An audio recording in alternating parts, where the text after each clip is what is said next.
Hello and welcome. My name is Ryan Ledford. I am a doctoral candidate at Baylor University. I'm pursuing my Doctor of Education in Learning and Organizational Change. My study is titled, Are Generation Z Experiences in Learning Aligned with Andragogical Principles? A qualitative single case study of United States Air Force contracting specialists. This presentation unfolds as follows. I start with the problem statement. I then move to the literature review, purpose statement, research questions, and the theoretical framework of the study. I then talk to you about the methodology, overview of the findings, implications and recommendations, and how I plan to distribute the findings.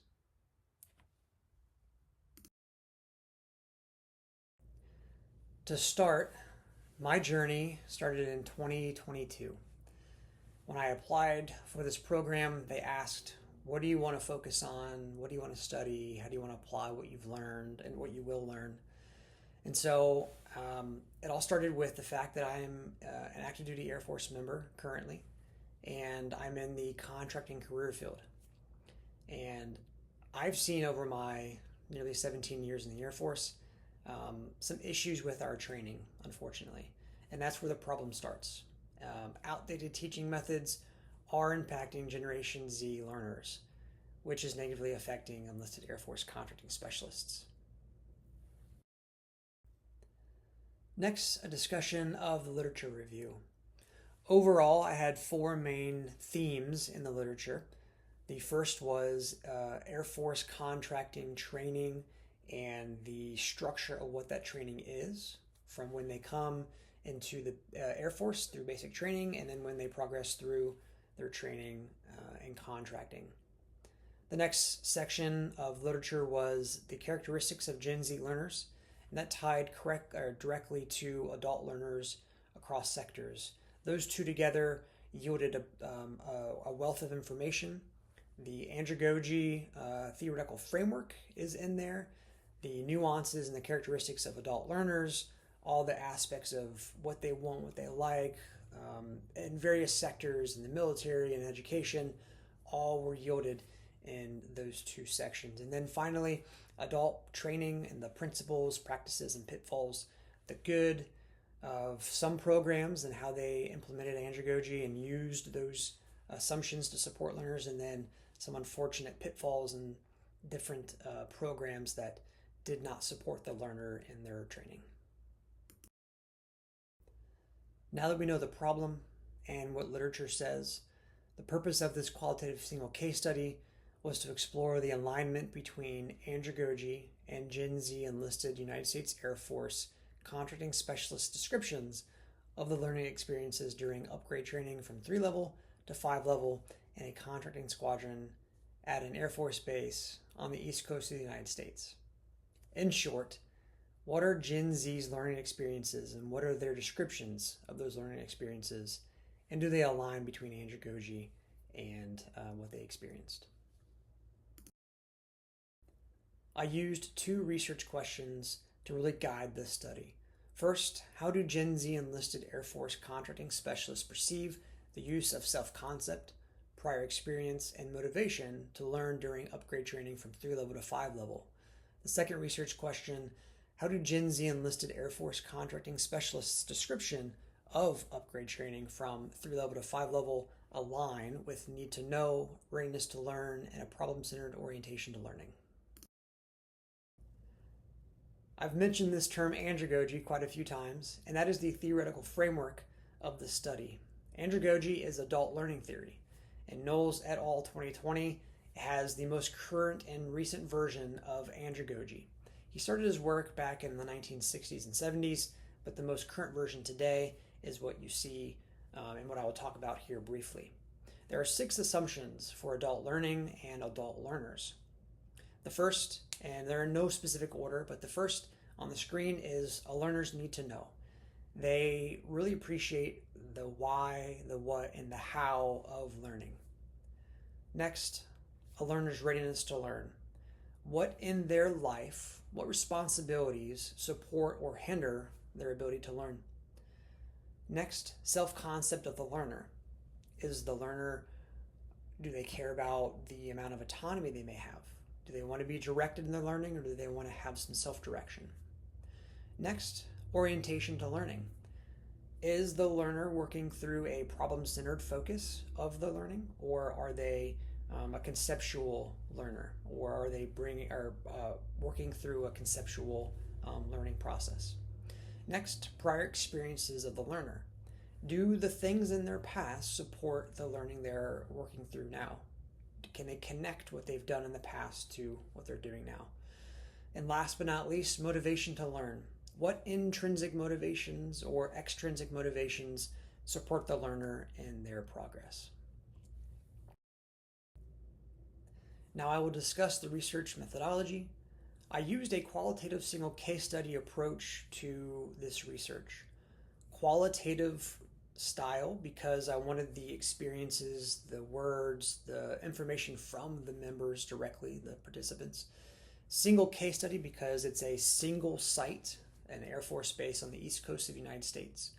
So the qualitative nature and the single case study focus really supported my research purpose, and it also provided a lot of great data and helped me focus my research. I used two data sources. The first was a questionnaire that had open-ended questions, but also had an andragogy and practice instrument. I did modify the instrument slightly to focus on the learner, which is the first roughly 24 questions. The last 30 or so questions was on the instructors. So my focus on the API was the learner, so the first 20 or so questions, 24 questions, and then it is a Likert scale style instrument. The second data source I used were semi-structured interviews. So all 4 participants completed the questionnaire that included open-ended questions and the API. They also completed the semi-structured interview. Next, the data analysis. So I used a thematic analysis approach. Saldana 2013 provided a wealth of information to support this style of analysis. Yin 2017 supported the overall idea of a qualitative structured research. And then Kreshwal and Poth 2017 provided the data analysis spiral, which helped me stay focused in the data analysis process. Now I will discuss the participants of this study. So I had 4 total participants: Amanda, Bruno, Chris, and Deborah. Amanda was ages 21 to 23. She had the least amount of experience in the Air Force, but the most amount of experience in contracting, roughly 3 to 4 years together respectively. No prior job in the Air Force. Bruno, Chris, and Deborah all were ages 24 to 26. They ranged in experience in the Air Force overall between 4 and 9 years, but all of them, the last 3, had less than 1 year of contracting experience, and they did have prior jobs to contracting. I do want to talk about the findings. First and foremost, there were 2 research questions that I went through already. The first research question yielded 3 themes. The second research question yielded 2 themes, and they are as follows. Research question 1 had 3 a priori categories. They are directly connected and tied to andragogy. The first is self-concept, the second is prior experience, and the third is motivation. Those categories had descriptive codes, which were narrowed down to what we see here. Self-concept had autonomy, prior experience had benefits of prior training, and motivation had intrinsic and extrinsic. So the a priori category of self-concept and the code of autonomy theme came to Gen Z autonomy. Prior experience and benefits of training theme came to Gen Z prior experience. And motivation, intrinsic, extrinsic theme is Gen Z motivation. Research question 2 had 3 a priori categories to start, but I tailored them down and combined them into 1 a priori category. Need to know, readiness to learn, and a problem-centered orientation to learning. Those three categories combined yielded 5 descriptive codes. First, training explanations, and then training engagement. Those 2 descriptive codes yielded the theme engagement of Gen Z trainers. The next 3 codes, real work examples, relevant experiences, and hands-on, on-the-job training, yielded the 5th theme, Gen Z OJT experiences. I want to connect the literature review with my research. And so the first theme overall from research question 1 was Gen Z autonomy. And the connection from the literature to my research was similar, where literature talked about varying experiences with Gen Z's autonomy. Some of them prefer a self-directed approach, some of them prefer a directed approach, and in my study was very similar. The second theme of my study found that Gen Z prior experiences were supportive in their learning. 3 of the participants provided support to this theme, and literature also supported the connection from prior experiences to the current learning does support their current learning. Theme 3 was Gen Z motivations, and the literature was plentiful in that Gen Z had intrinsic motivations, and my study also provided the connection there with all the participants talking about their experience with motivation. Internally intrinsic, but also there's some extrinsic motivation that supports their learning. The last 2 themes were connected to research question number 2. Theme 4 is engagement of Gen Z's trainers. Literature and research provided support of more engaged trainers, provided a benefit to the learner. Theme number 5 was Gen Z OJT experiences. By far, experiential learning was the most beneficial from my study, and the research literature also showed that experiential training was a benefit to the learner. Next are the implications and recommendations. There are 5 key decision maker groups. The first is contracting squadron leadership. The second is trainers at that squadron. Third are the learners, contracting specialists. Fourth, policymakers. And fifth, future researchers. Implications and findings overall really hone in on the fact that training is important. The quality of trainers is important, and then understanding the nuances of how people learn and the learners is also an important factor. So my recommendations for the contracting squadron leadership, but also the policymakers, is to use what's available in the Air Force and adapt what is currently there to qualify trainers. For the contracting specialists themselves and the trainers, working together to understand how people learn, but also what's the best methods for teaching adult learners. And then for future research, specifically have a study just for people that have prior jobs, and then a study for just that have not had prior jobs. There are 3 limitations in this study. First, qualitative research, inherently non-generalizable. Second, data collection, where I have only 2 data sources and the methods of which I collect. And then 3, the participants. I did not collect from all 9 potential participants. I had 4.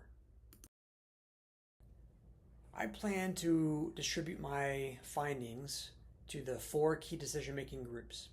First, contracting squadron leadership, an executive style briefing, and it can occur at a training summit or a large gathering or some engagement with multiple squadron leaderships, and a white paper can be distributed, but also maybe chapter 3, chapter 4, depending on the engagement level of these individuals. And we'll have a Q&A at the end. We'll also do some collaboration at the end of this brief. The next key decision-making group is the trainers at the contracting squadron. I think a workshop style session makes the most sense, where I can engage and we can work through some practical ways, and we can think about why we learn the way we learn and the nuances of adult learners. The next are the contracting specialists themselves, the learners themselves. Similar, a workshop style session, but one session specifically for trainers and then another one for specialists, which can have trainers in them, but at least the trainers have one by themselves so that they can have their own focus. But the specialists, the learners, work through the workshop as well, learn about themselves, how they learn, why they learn, all the nuances of learning really in general. And then the last key decision-making group is the policymakers, similar to the squadron leadership, but more of a formal brief, an actual report. I will provide that to these key policymakers, whether in a in-person presentation or a virtual presentation. Section or chapters 3 and or 4, but mostly chapter 4, but more data also if necessary. Last but not least, references. This slide and the next are the items in literature that I provided during this brief.